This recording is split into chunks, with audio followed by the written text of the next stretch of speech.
అభివృద్ధి లేదు, లేదు అనేటువంటి పాయింటే జనంలోకి తీసుకెళ్తూ ఉట్టి సంక్షేమానికి ఖర్చు పెడుతున్నారంటే ఇప్పుడు అంతకంటే ఎక్కువ సంక్షేమానికి ఖర్చు పెడతామని చెప్తున్నటువంటి తెలుగుదేశం పార్టీ గురించి ఒక పక్కన ఆలోచించండి అంటూ ప్రచారంలోకి తీసుకెళ్తున్నటువంటి వైసీపీ కొత్త చర్చని తెర మీదకి తీసుకొచ్చింది.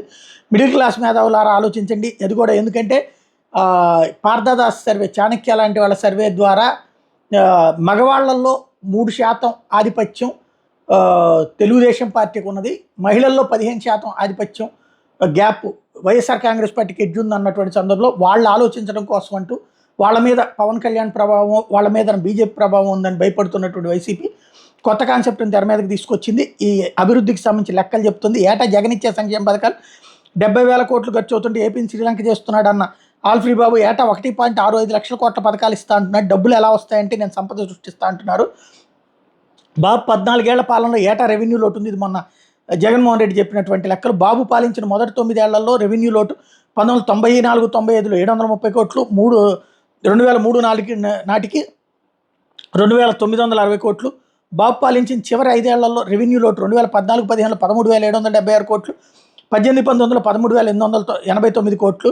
మరి ఎక్కడి నుంచి వచ్చినాయి ఇవన్నీ అన్నటువంటి పాయింట్ చూస్తూ ఏపీ స్థూల ఉత్పత్తికి సంబంధించి 2018-19లో 8.73 లక్షల కోట్లు ఉంటే చంద్రబాబు దిగే నాటికి ఇప్పుడు 13.17 లక్షల కోట్లు. అందులో వరుసగా 2 ఏళ్ళు కరోనా ఉన్నా కూడా 66,000 కోట్ల నష్టం జరిగినా కూడా 4 ఏళ్లలో 51% పెరిగింది.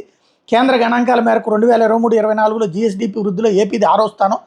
ఇది అభివృద్ధి కాదా అన్నటువంటి పాయింట్ రైజ్ చేస్తున్నారు. 26 కొత్త జిల్లాలు, 15,000 సచివాలయాలు, 11,000 గ్రామ వార్డు క్లినిక్లు, 11,000 ఆర్బీకేలు, 17 కొత్త ప్రభుత్వ మెడికల్ కాలేజీలు, 45,000 స్కూల్స్ ఆధునీకరణ, 4 పోర్ట్లు, 10 ఫిషింగ్ హార్బర్లు, 4 ఫిష్ ల్యాండింగ్ సెంటర్లు, 85,000 కోట్ల పెట్టుబడులు, 14.5 లక్షల కోట్ల ఒప్పందాలు, 2.21 లక్షల ప్రభుత్వ ఉద్యోగాలు, 16 లక్షల ప్రభుత్వ ప్రైవేట్ ఉద్యోగాలు, 31 లక్షల ఇళ్ల పట్టాలు, 22 లక్షల ఇళ్ల నిర్మాణాలు, డైరెక్ట్గా 2.7 లక్షల కోట్లు సాయం అన్నటువంటి దాన్ని ప్రొజెక్ట్ చేస్తూ ఇదంతా వాళ్ళు చెప్తున్నది కాదు, మేము చెప్తున్నది ఇది వినండి అంటున్నారు. ఇందులో లెక్క ఏంటంటే 22 లక్షల ఇళ్ల నిర్మాణాలు జరగలేదు, 33 లక్షలు పట్టాలు ఇచ్చారు. 22 లక్షల ఇళ్ల నిర్మాణాలు జరగలేదు, 9 లక్షలే జరిగినాయి. సరే, అది చంద్రబాబుతో పోల్చుకుంటే ఎక్కువే.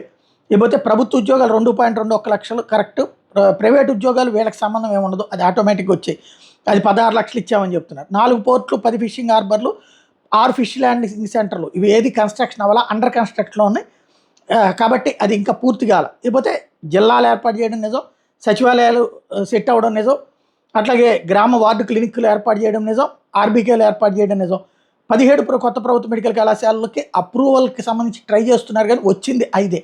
ఇక్కడ వీళ్ళు అది రాంగ్ ట్రాక్ పట్టిస్తున్నారు. 45,000 స్కూల్స్ ఆధునీకరణ అన్నటువంటిది అయితే కరెక్టే.